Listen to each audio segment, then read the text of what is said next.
Wayne Sorbelli here with some Poison. I'm from Pennsylvania, and so are those guys. Well, so is Brett. So I feel like I have to do some homeboy music here. Nothing but a good time. I'm in E-flat tuning, so that means every string down a half step. If your tuner only shows you sharps, then I'll tell you it's D sharp, G sharp, C sharp, F sharp, A sharp, and D sharp. It's the same as saying E flat, A flat, D flat, G flat, B flat, and E flat. All right, so now if you're in the right tuning, I'm gonna start it up here at the 14th fret, which is an A chord. We're now playing the bass root note of the A chord, and as we have another A note there, we're just going to minimize it to that. And the song is A, D, A, D, A, G, A. So we're going to go A, and then the easiest way to make a D off of this chord form of A is this. So you can go. So, and that gives us the chords G, G, D. I'm sorry, A, D, A, G, A,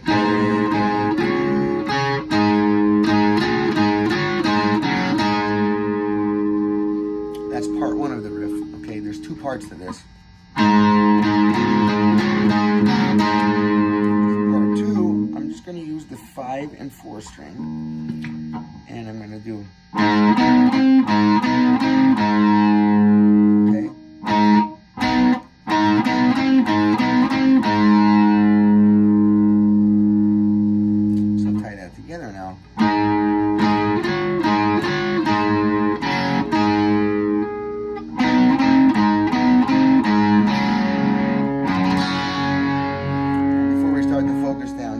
We are going to this G power chord. I just want to mention over here, this first finger, if you let it touch the string above it. So when I come to grab this, I kind of coming up, and I'm not bending these strings up at all. That's not at all. You don't want to bend the strings. You want them to be in tune, and if you bend them, they're going to bend out of tune, okay? So you want to have it planted there before you put your finger down. It's something you can get used to over time. You know, my lessons have a lot of value inside of them, so you take it for the face value first and just work through the intent for this lesson is just the chord form and the introduction. But there's also other things to be had. You can use this string to mute out this one and mute out the bottom one, and that helps, especially if you're live. You know, if I'm playing on stage, I don't play this song out live, but just saying, if you're playing it and you're walking across the stage or something, it's harder to be so accurate. You know, this allows us, it's called a Texas technique, actually. Texas guitar players kind of pioneered that in their playing. It's in almost all Texas style music, where they often play all 6 strings, and you're only hearing the ones that you want to hear because they're using their fretting hand to mute out the notes that they don't want to hear. It takes a while to get to do that.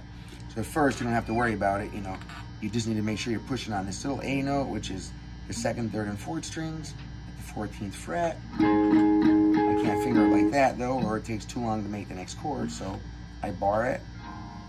Okay. I like to say, like I said, let my finger touch the string above it, just so that in case I hit it over here, I don't hear it. I'm sorry. Just so that you can see, that's the 2nd string, 15th fret. Then I skip the G string, and I'm on my D string, okay, 16th fret. And I'm hammering. Well, not hammering. You can, but that's only this is sound. I think it's part 1. Part 2.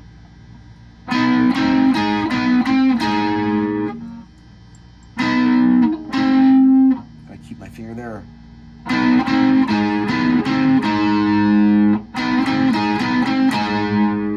So we have.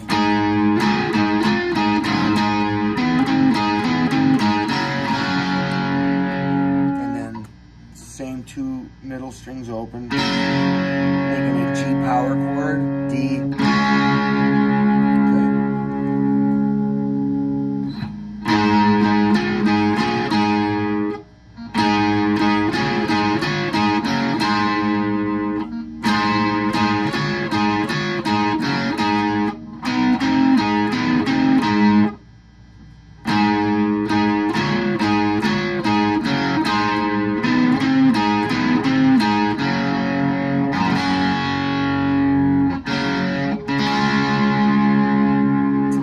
power chord instead of a G, which also has the B note in it.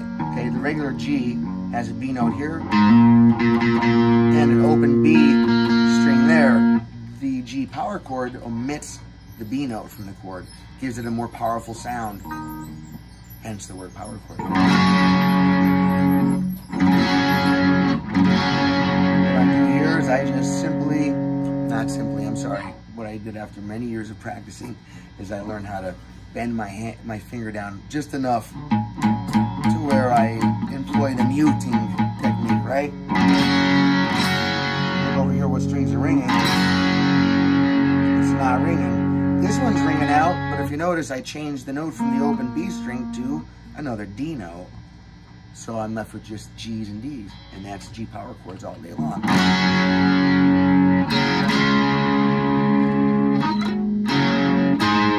All right, I think that's good for this part of the song. Over here, remember, you don't have to be playing all the chords. You can. It's not wrong to play 3 strings. It wouldn't sound wrong at all. It's musically correct for sure. But I think if you want to be note for note for note for note, like the record, just like Poison, exactly like, it was probably C.C. DeVille. That was the guitar player for, I think, always for Poison, to my knowledge. And so let's see.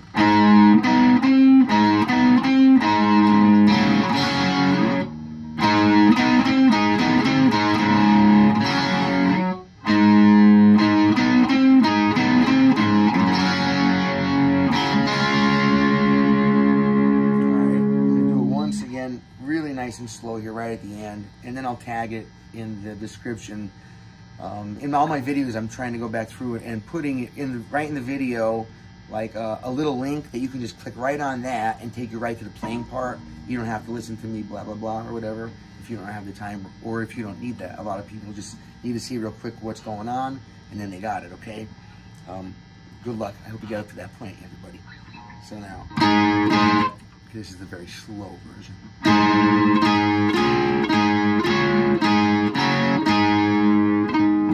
Oops, I'm so sorry. Hang on.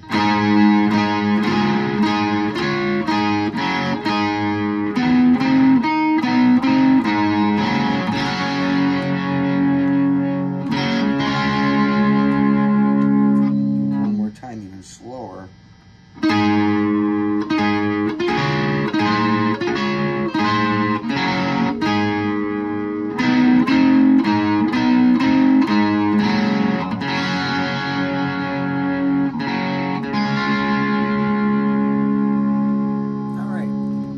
Find value in the videos, please hit the like button, and if you haven't, subscribe to the channel. Please do that. Seriously helps the algorithm in my channel, which means that YouTube will show the video to other people that have similar likes that you do, and that would help us out and allow me to keep putting out the videos, I guess.